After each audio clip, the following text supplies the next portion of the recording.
এতিয়া এয়া যেহেতুকে ইয়াৰ শিৰোনামটো দিছে কুন্তীৰ স্তৱ বুলি, সেইকাৰণে কৃষ্ণই সোধা কথাখিনি ইয়াত উল্লেখ কৰা নাই। কিন্তু আপুনি আমি এই কথা উপলব্ধি কৰিব লাগিব, যেতিয়াই কুন্তীয়ে ক'লে যে মোক তুমি একোৱেই দিব নালাগে, ভগৱন্তই আকৌ সুধিছে, পেহিৰেও তুমি আচলতে যেনেকৈ ভাবিছা মই তেনেকুৱা নহয়। সেই যিখিনি মোক ভগৱন্তই কৃপা কৰি শক্তি দিছে, নিজেই ভগৱন্ত, তথাপিতো কৈছে ময়ো কিছুমান শক্তিৰ উৎস তোমাৰ লোকৰ আশীৰ্বাদত পাইছোঁ, যাৰ কাৰণে তোমাক মই অকণমান কৃপা কৰিব বিচাৰিছোঁ। বোলে কি কৃপা? তোমাৰ মই চেহেৰাটো ধুনীয়া কৰি দিব বিচাৰিছোঁ, আৰু যদি তুমি বিচাৰা তোমাক মই অগাধ ধন টকা পইচাৰ গৰাকী কৰি দিম। তেতিয়া কুন্তীয়ে উত্তৰত কি বুলি ক'লে? সেই উত্তৰটো আজি আমাৰো হ'ব লাগে, যে শ্ৰী ভৰিলে ভুলৈ মন কৰে নানা কাম। আপোনাৰ যদি চেহেৰাটো ধুনীয়া হয়, আৰু ধুনীয়া কেনেকৈ কৰিব পাৰি সেই কথা ভাবোঁতে ভাবোঁতে আপুনি আচল কৰ্ম কৰাৰ পৰা বঞ্চিত হ'ব লাগিব। সেইকাৰণে বাবাই সমস্ত ধুনীয়া কাপোৰ পিন্ধা, ধুনীয়া অলংকাৰ পিন্ধা, ধুনীয়াকৈ তেল ক্ৰীম স্প্ৰে মাৰি দেহাটো ধুনীয়া কৰাটোকে কেৱল ধুনীয়া হৈ থকা নুবুজায়। যদিহে কৃষ্ণৰ নামৰ অলংকাৰ আমি হৃদয়ত পিন্ধিব নোৱাৰোঁ, তাৰ এটা আপোনালোকক বাস্তৱ প্ৰমাণ দিম, যে দেহৰ ধুনীয়াবিলাকে মানুহক সজাই সুন্দৰকৈ ৰাখিব যে নোৱাৰে, তাৰ এটা প্ৰমাণ দিম চাব। আপুনি যেনিবা কাণত কাণফুলি, ডিঙিত চেন, নাকত নাকফুলি আৰু গাত বৰ ধুনীয়া কাপোৰ পিন্ধি আছে, আপোনাৰ কাণফুলি, নাকফুলি, গহনা আৰু কাপোৰৰ মূল্যটো কেতিয়ালৈকে? জীৱ থকালৈকে। জীৱ গুচি যোৱাৰ পিছত আপুনি যিমান আপুনি অলংকাৰ কাপোৰ পিন্ধিলেও জীৱ গুচি যোৱাৰ পিছত কিন্তু আপোনাৰ সেই সৌন্দৰ্যক কোনেও সন্মান নকৰে। কিন্তু এটা আত্মাৰ অলংকাৰ আছে, যিটো পিন্ধিলে আপুনি স্থায়ীভাৱে সুন্দৰ হ'ব পাৰে। কুন্তীয়ে এতিয়া সেইটোহে বিচাৰিছে, যিটো নেকি আপোনাৰ পাৰ্বতী আয়ে বিচাৰিছিল। এবাৰ খুব ধুনীয়াকৈ সাজপাৰ কৰি গহনা পিন্ধি পাৰ্বতী শিৱৰ ওচৰত বহি আছে আৰু সুধিছে, স্বামী মোক আজি দেখিবলৈ কেনেকুৱা লাগিছে? তেতিয়া শিৱই কৈছে, তোমাক দেখিবলৈ আজি বৰ ভালো লগা নাই, বৰ বেয়াও লগা নাই। পাৰ্বতী আচৰিত, বেয়া লগা নাইতো বুজিলোঁ, ভাল লগা নাই বুলি কিয় ক'লে? লগে লগে সুধিছে যে আপুনি মোক কিয় ভাল লগা নাই বুলি ক'লে? তেতিয়া শিৱই কৈছে, এনেকুৱা এটা বস্তু আছে যিটো তুমি পৰিধান কৰিলে কৈলাশৰ ভিতৰত ধুনীয়া হৈ পৰিবা। এতিয়া আজি যদি ভাগৱতৰ পৰা গৈ কোনোবা ভকতে নিজৰ আইগৰাকীক কয়, এনেকুৱা এটা বস্তু আছে যিটো তুমি সানিলে এই শিৱসাগৰীয়া গাঁৱৰ ভিতৰতে ধুনীয়া হৈ পৰিবা, লগে লগে আইগৰাকীয়ে আনন্দতে জাপ মাৰি উঠিব আৰু নিজৰ স্বামীজনক বিউটি পাৰ্লাৰলৈ নিবলৈ খাটনি ধৰিব। লাগিলে কামৰ পৰা ছুটি লওক, তথাপিতো আপুনি মোক লৈ যাব লাগিবই। কিন্তু পাৰ্বতীয়ে সেইটো কোৱা নাই, হে স্বামী, সেইটো এনেকুৱা এটা বস্তু আপুনি মোক ক'লে যিটো মই আপোনাৰ বাহিৰে বেলেগৰ ওচৰত নাই পোৱা, গতিকে আপুনি মোক প্ৰদান কৰক। তেতিয়া পাৰ্বতীক শিৱই সেই বুঢ়া হ'লেও ধুনীয়া হৈ থাকিব পৰা এটা বস্তু প্ৰদান কৰিছে, যিটো আপুনি আমি এতিয়া যদি পৰিধান কৰোঁ আমিও ধুনীয়া হৈ থাকিব পাৰিম। কি দিছে বাৰু? অ শুনিও পাৰ্বতী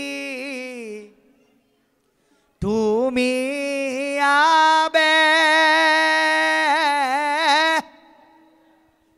ৰাম ৰাম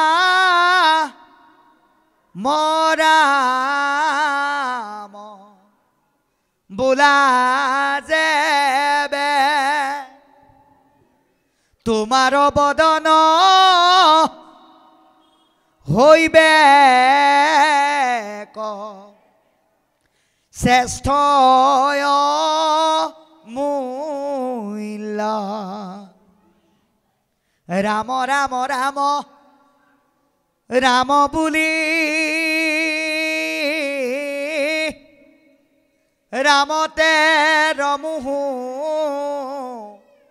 সৰ্বক্ষণ জানা ৰাম নাম সহস্ৰ নামৰ তুল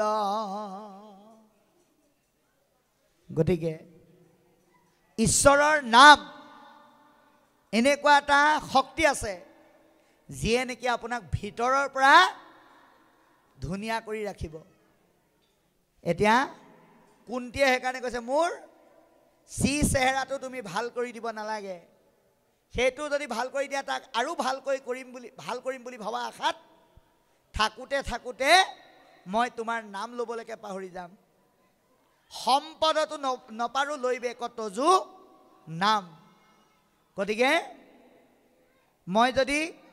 তুমি যদি মোক সম্পদ এসোপাও দি দিয়া সেইবিলাক ৰক্ষণাবেক্ষণ কৰাৰ চিন্তাত থাকোঁতে তোমাৰ নাম ল'বলৈকে পাহৰি যাম সেইকাৰণে বাপাই সমস্ত আপুনি ইমানখিনি ধন টকা পইচা অৰ্জন কৰাৰো আশা নকৰিব যিখিনি সম্পদে নেকি আপোনাক ঈশ্বৰৰ নামৰ পৰা আঁতৰলৈ লৈ গুচি যায় আপুনি নাভাবিব অধিক ধন টকা পইচা হ'লে ঈশ্বৰৰ নাম ল'বলৈ পাৰি বুলি সেইসমূহ ৰক্ষণাবেক্ষণ দিয়াৰ আশাত থাকোঁতে আপোনাৰ লেঠাই নমৰে নাম ল'বলৈ সময় নাথাকেগে সেইকাৰণে সম্পদৰ নামত কৰ্ম কৰি ঈশ্বৰৰ নাম পাহৰিব নালাগে সেইকাৰণে কি বুলি কৈছে যে হে প্ৰভু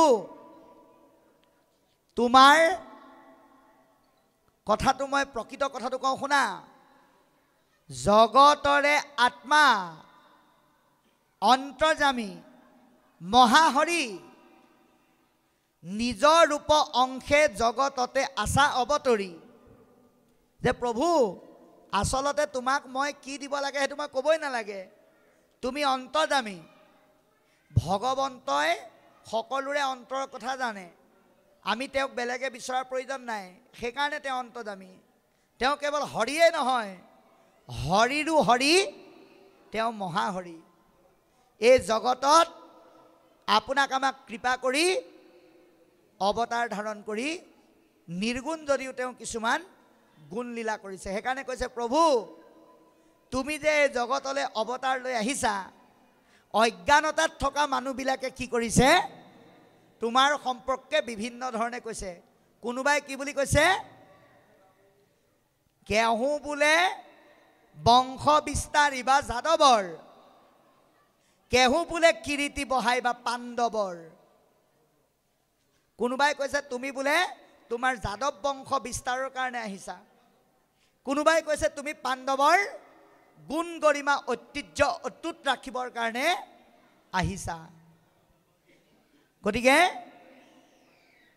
মূল তোমাৰ অৱতাৰৰ হেতু বা কাৰণবিলাক নজনাকে কামনা বাসনাত মত্ত হৈ মানুহবিলাকে তোমাৰ সম্পৰ্কে যি জানে তাকেই মিছাটোকে সঁচা বুলি কয় গতিকে পৰম পুৰুষ ভগৱন্তৰ অৱতাৰৰ কাৰণটো নজনাৰ কাৰণে আমি কি বুলি কওঁ গীতাত ভগৱন্তই নিজে অৰ্জুনক কৈছে হেৰা অৰ্জুন মই কোন নজনাৰ কাৰণে তোমাৰ দৰে অজস্ৰজনে মায়াত পৰি মোৰ নাম লোৱাৰ কৰ্মটো কৰিব নাজানে বা নকৰে বৰঞ্চ বহুতে কি বুলি কয় এৰা পূৰ্বে যত হৈ আছে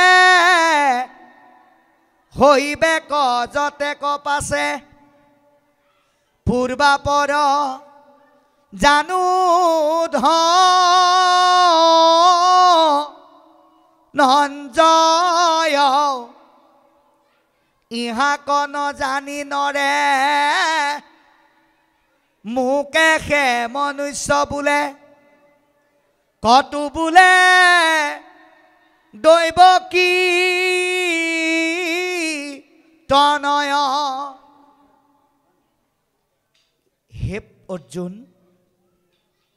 আগতে যি হৈ আছে, এতিয়া যি হৈছে, ভৱিষ্যতে যি হ'ব, মই সকলোবিলাক জানো। কিন্তু মোক নজনাৰ কাৰণে বহুতে দৈৱকীৰ পুত্ৰ লাৰু খোৱা কৃষ্ণ বুলি সংক্ষেপ কৰি থৈ দিয়ে।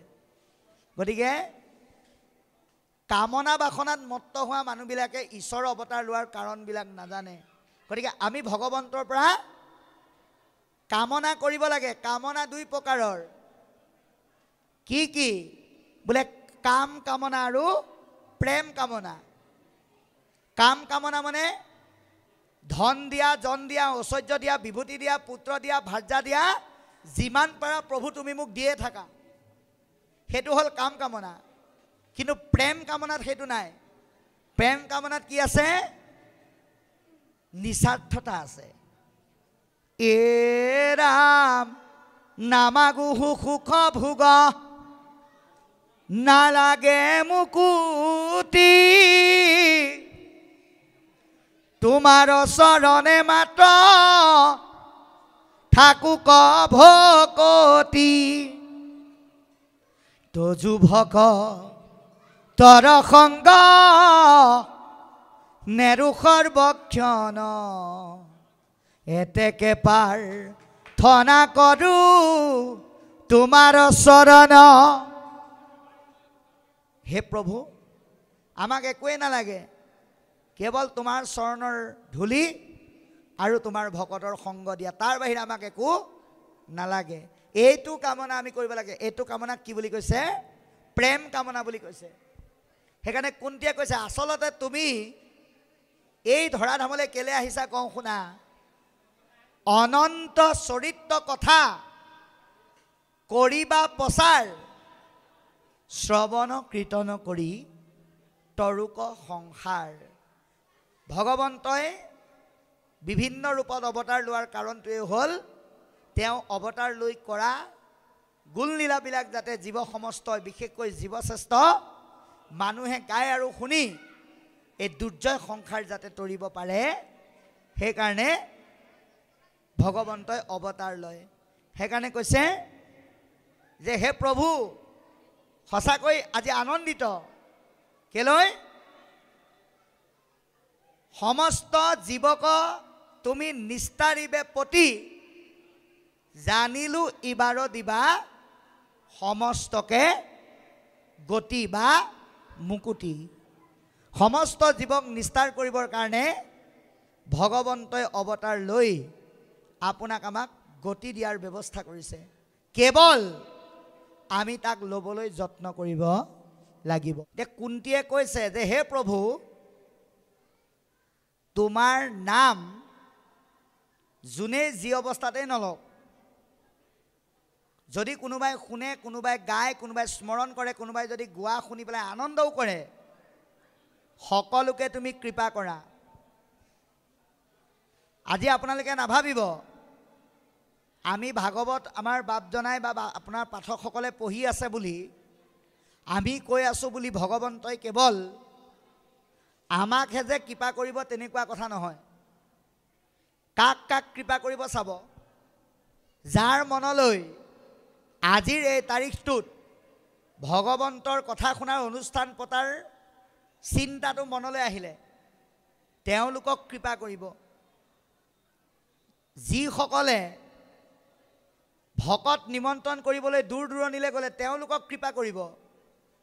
যিসকলে অনুষ্ঠানটো হোৱাৰ ক্ষেত্ৰত শাৰীৰিক, মানসিক, বৌদ্ধিক, কায়িক, আৰ্থিকভাৱে সহায় কৰিলে তেওঁলোকক কৃপা কৰিব। যিসকলে ভকত আদৰিবৰ কাৰণে হাত ভৰি ধোৱাৰ পৰা চাহ তামোল দিয়াৰ পৰা অন্ন ব্যঞ্জনলৈকে সমস্ত কাৰ্যত লাগি আছে তেওঁলোককো কৃপা কৰিব। এইকাৰণে একাদশ স্কন্ধত কৈছে, এৰা শুনে বা ভনে বা স্মৰে নতুবা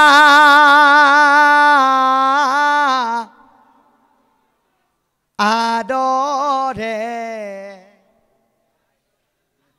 আনে বা গাঁৱন্তে জীৱা অভিনন্দা কৰে। সকলোকে সমানেই ভগৱন্তই কৃপা কৰে। সেইকাৰণে হে প্ৰভু, তোমাৰ চৰণত প্ৰাৰ্থনা জনাইছোঁ। তুমি কেনেকৈ কৃপা কৰা নাজানো, কাৰণ মই যদি এতিয়া কওঁ কি বুলি, তুমি এৰি লাত আমি মৃতক পৰাই, কৃষ্ণই যদি আপোনাক আমাক এৰি দিয়ে আমি জীয়াতেই মৰা। সেইকাৰণে আপোনালোকে এটা কথা চাব, আমাৰ বহুতে কয় যে যদি কৃষ্ণ সকলোৰে হৃদয়ত আছেই, তেতিয়াহ'লে আমাৰ যোগেদি কেতিয়াবা কেতিয়াবা বেয়া বেয়া ঘটনাবিলাক কেলে ঘটে? কৃষ্ণ যদি আমাৰ হৃদয়ত আছে, চকুৱে বেয়া বস্তু কিয় চায়? মুখে বেয়া কথা কিয় কয়? হাতে বেয়া কৰ্ম কিয় কৰে? কাণে বেয়া কথা কিয় শুনে? আৰু ভৰি বেয়া ঠাইলৈ কিয় যায়?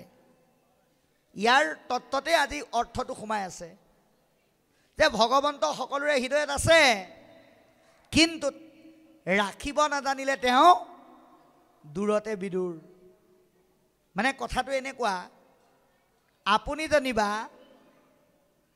আন্ধাৰত যাব নোৱাৰি এটা চাৰ্জ লাইট কিনি আনিলে, চাৰ্জিং টৰ্চ।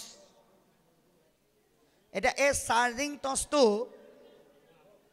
আপুনি কিনি অনাৰ দিনাখনে আপোনাৰ ল'ৰাটোৱে লৈ গৈ যেনিবা সেই টৰ্চটোৰ পোহৰত বেয়া কাম কৰিবলৈ গ'ল, আৰু একেটা টৰ্চ লাইটেই আপুনি পিছদিনা লৈ গৈ ভাগৱত শুনিবলৈ গ'ল।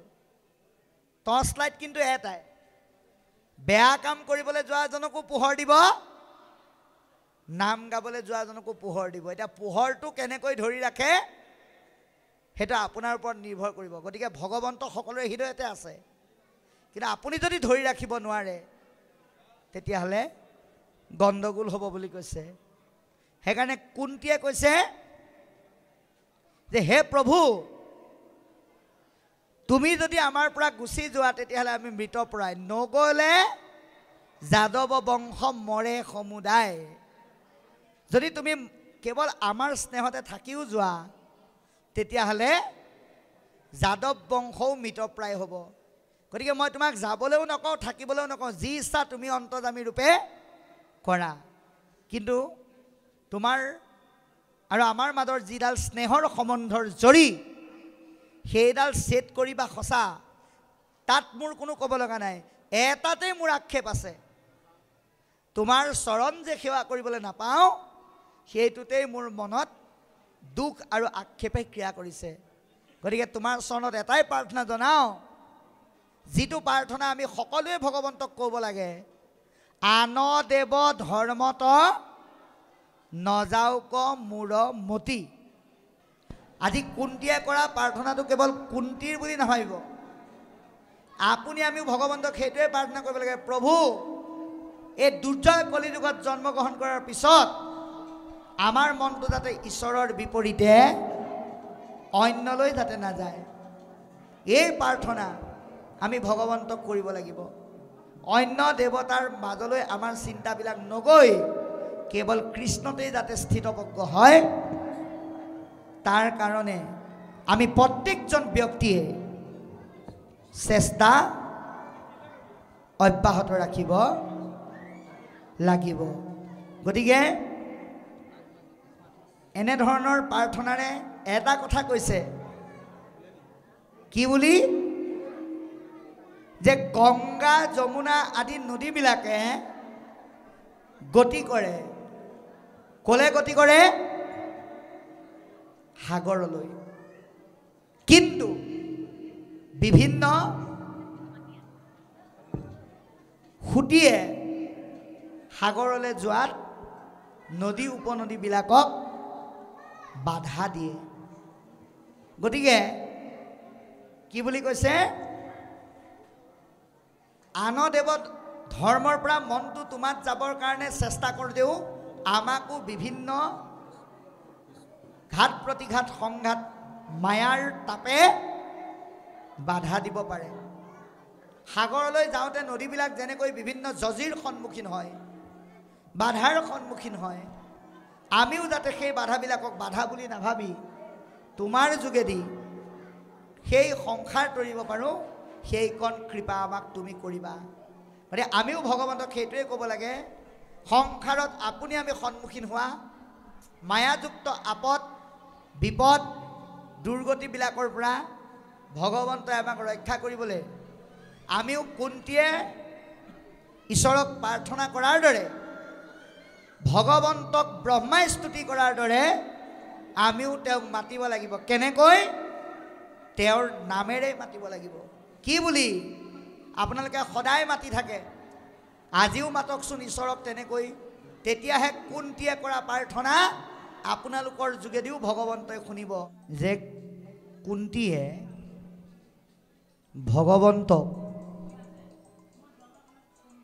বাৰে বাৰে প্ৰণিপাত জনাইছিল আৰু স্তুতি কৰিছিল। এতিয়া কুন্তীয়ে কৰা স্তুতিত ভগৱন্ত সন্তুষ্ট হ'ল। আমাক পদে এই সিদ্ধান্ত দিছে। এতিয়া কুন্তীয়ে এনেকুৱা কি কৰ্ম কৰিলে যাৰ কাৰণে ভগৱন্ত সন্তুষ্ট হ'ল আমি গম পালোৱেই।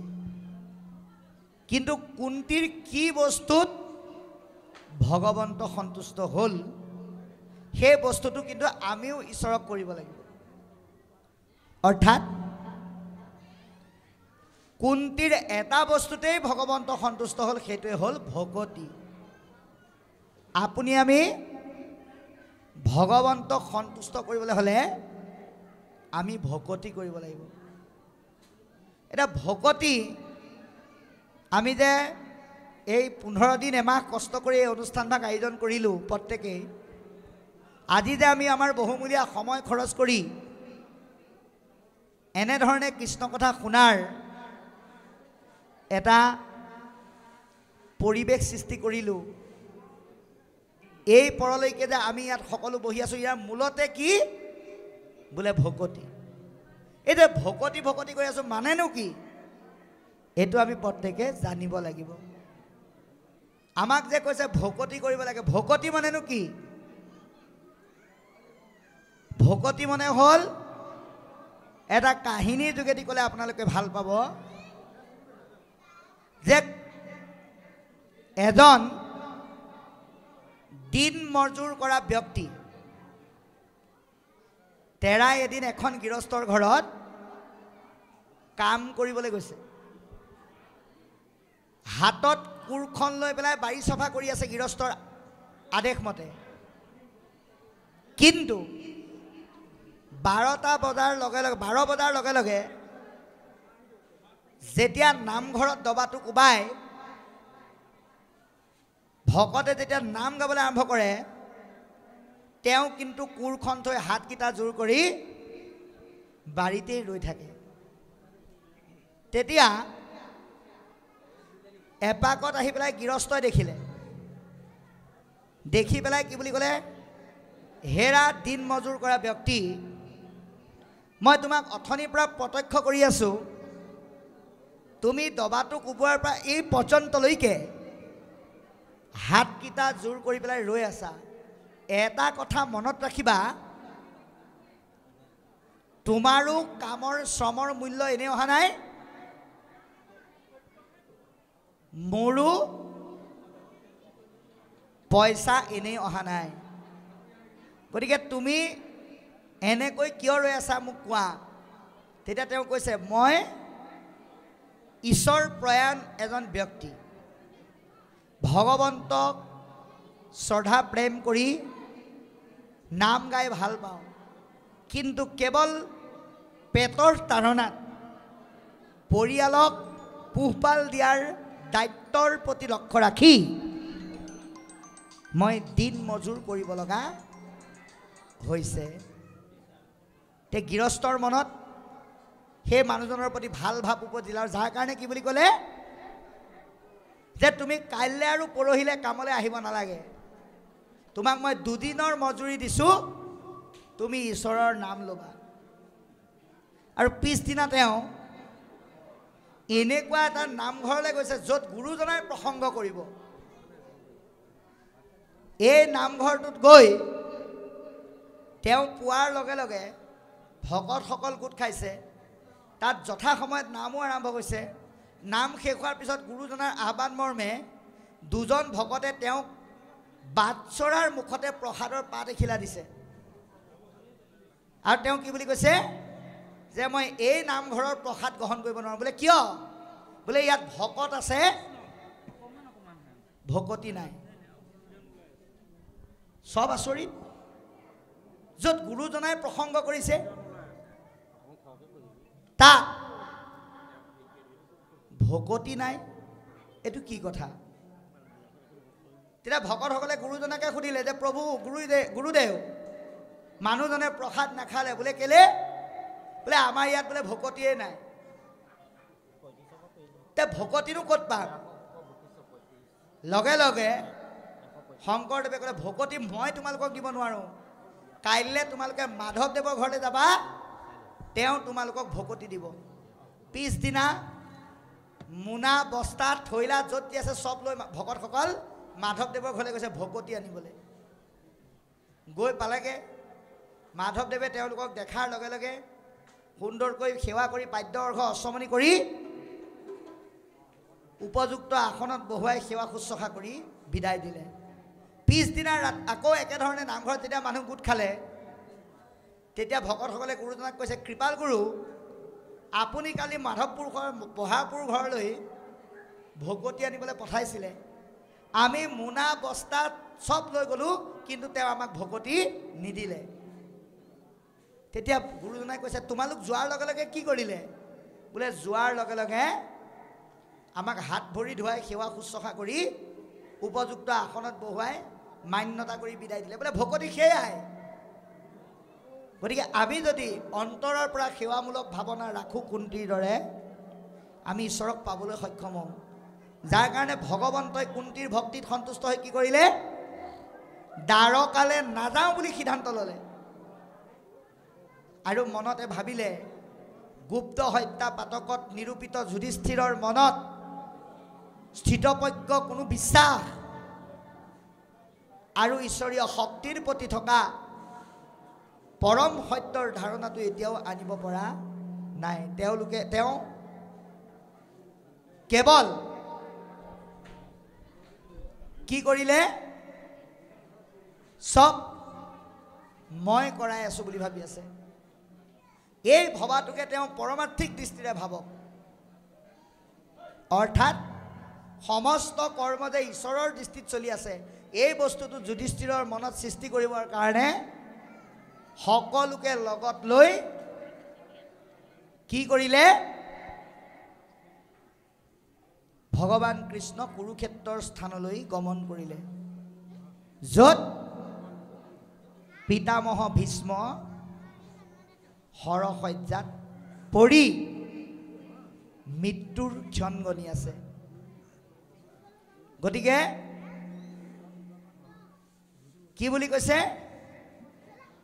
পিতামহ ভীষ্ম যেতিয়া বহি আছে, মৃত্যুৰ হৰশয্যাত পৰি আছে, তাত মহা জ্ঞানজ্যেষ্ঠ বয়োজ্যেষ্ঠ ঋষি মহাঋষিসকল নাৰদ প্ৰমুখ্যে সকলো গৈ তাত উপস্থিত হৈছে ভগৱন্ত কৃষ্ণকে মুখ্য কৰি। যে আপোনালোকে জানে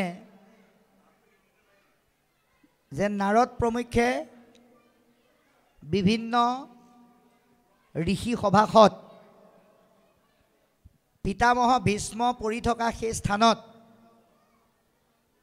সভা আৰু সমাজ পাতি বহি আছে আৰু তেনে সময়তে সকলোকে লগত লৈ কৃষ্ণ তাতে উপস্থিত হ'ল আৰু ভগৱন্ত কৃষ্ণক দেখা পাই ভীষ্মই কি কৰিলে ঋষি মহাঋষি জ্ঞানজ্যেষ্ঠ বয়োজ্যেষ্ঠ সকলোকে যাক য'ত যেনেকৈ পাৰে বিধিমতে পূজা সেৱা নমস্কাৰ কৰিলে কৃষ্ণক পাইলা যেন হাততে নৱনিধি সকলোকে পাই পেলাইতো আনন্দিত হ'ল কিন্তু মহা আনন্দ তেতিয়াহে পালে যেতিয়া কৃষ্ণক তাতে দেখা পালে যেন ৰত্নৰো ৰত্ন মহাৰত্ন আহি তেওঁৰ সন্মুখত উপস্থিত হ'ল গতিকে এতিয়া ইয়াত এটা আশ্চৰ্য কথা ক'লে পিতামহ ভীষ্ম মৃত্যুৰ শৰসজ্জাত পৰি আছে আকৌ আনহাতে ক'লে কৃষ্ণকে প্ৰমুখ কৰি সকলোকে বোলে তেওঁ পাদ্য অৰ্ঘ অশ্বমনি কৰি সুন্দৰকৈ আদৰণি জনাই সম্ভাষণ কৰিছে এইটো আচৰিত তত্ত্ব শৰসজ্জাত পৰি থকা মানুহ এজনে ধূপ ধূনা দি হাত ভৰি ধোৱাটো কেনেকৈ সম্ভৱ ইয়াৰ এটা পৰমাৰ্থিক তত্ত্ব আছে আপুনি ভকত এজন যোৱাৰ লগে লগে ধূপ ধূনা দি বাল্টিঙত পানী লৈ গৈ মগেৰে হাত ভৰি ধুৱাই লম্বাকে ঘোষা এটা গালেও কামত নাহে যদিহে অন্তৰত ভকতি নাই আপুনি যদি লম্বাকে ঘোষাটো গাই পেলাই ভাবিলে এইবিলাকনো সদায় সদায় কেলে আহে এনেকৈ যদি ভাবে তেতিয়াহ'লে কামত নাহে সেৱাটো নিৰ্ভৰ কৰিব মনৰ ভক্তিৰ প্ৰতি থকা আগ্ৰহৰ ওপৰত এতিয়া আপুনি আমি হাতেৰে যিমান কৰিলেও মনৰ যদি ইচ্ছা নাথাকে তেতিয়াহ'লে কামত নাহে আপুনি যদি এই ভাগৱতৰ অনুষ্ঠানত ভকতক লাগিবৰ অৰ্থে 10,000 15,000 20,000 1 লাখলৈকে দিছে পিছদিনা যদি মানুহক কৈ ফুৰিছে যে আনে কিমান দিছে নাজানো মই কিন্তু 20,000 টকা দিলোঁ মই 1 লাখ টকা দিলোঁ সবতকৈ মই বেছি দিছোঁ ভগৱন্তই কৈছে মই তাৰ পূজা সেৱা কেতিয়াও গ্ৰহণ নকৰোঁ গীতাত সিদ্ধান্ত দিছে অভক্তে পূজয় যদি ব্ৰহ্মাণ্ড সহিতে তাৰ পূজা গ্ৰহণ নকৰোঁ কদাচিতে ব্ৰহ্মাণ্ডৰ সৈতে পুজিলেও মই তেওঁৰ পূজা সেৱা গ্ৰহণ কৰিব নোৱাৰোঁ কিন্তু ভক্তই যদি হৃদয়খন দি মোক পূজা সেৱা নমস্কাৰ কৰে মই কিন্তু সেয়া গ্ৰহণ কৰিমেই গতিকে অন্তৰৰ ভক্তিটোহে আচল কথা এতিয়া কি বুলি কৈছে যে পিতামহ ভীষ্মই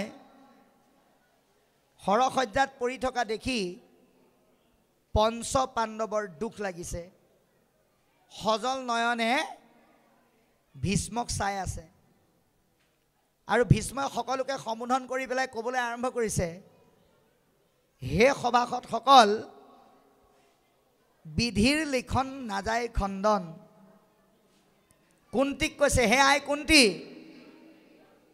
পাণ্ডুৱে যেতিয়া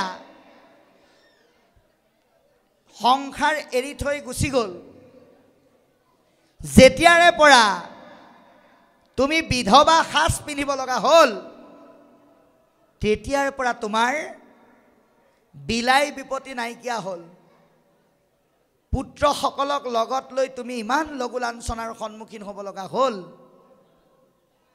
এইবিলাক তুমি কেৱল বিধিৰ লিখন বুলি নাভাবিবা এয়াই হৈছে কালচক্ৰৰ কুপ্ৰভাৱ কালৰ প্ৰভাৱত এনেধৰণৰ ঘটনা হোৱাই নহয়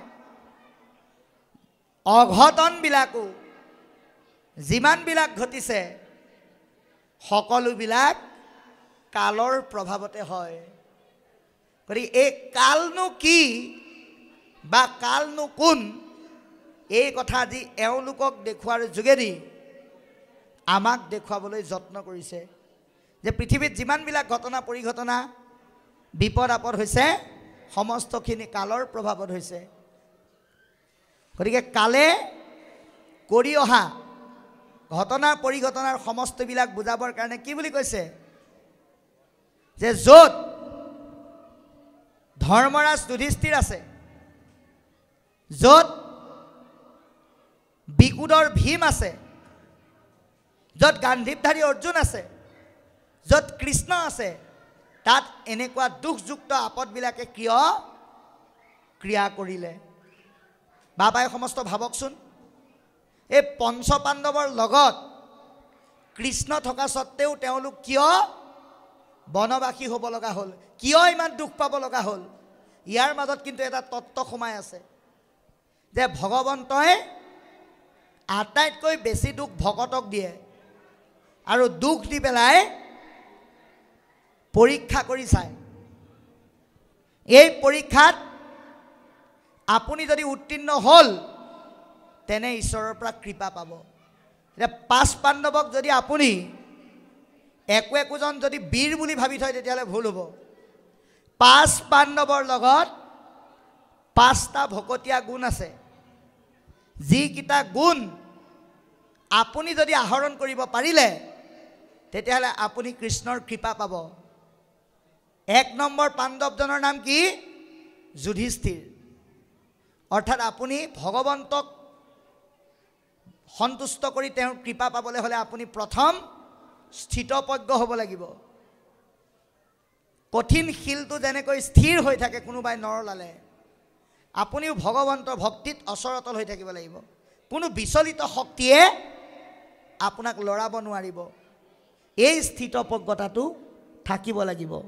সেইকাৰণে আগতে পদত কৈ গ'ল, ধন জন জীৱন তিলেকে হুৱে চন্ন।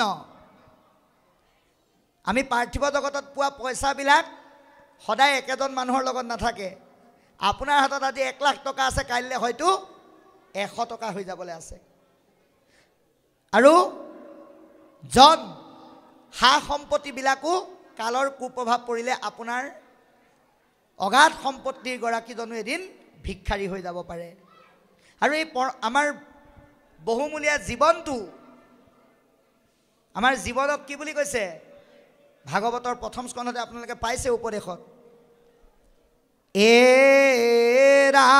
ৰাম বিজুলি চমক যেন জীৱন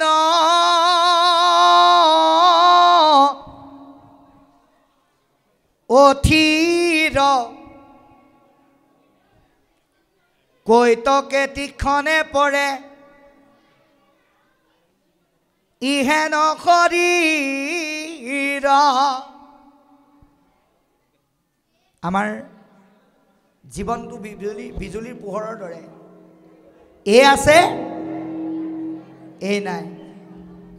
গতিকে এই ধন জন জীৱন যিহেতুকে অশাশ্বত, সেইকাৰণে কালৰ পৰাক্ৰমতাক আপোনাক আমাক বুজাই দিবলৈ আজি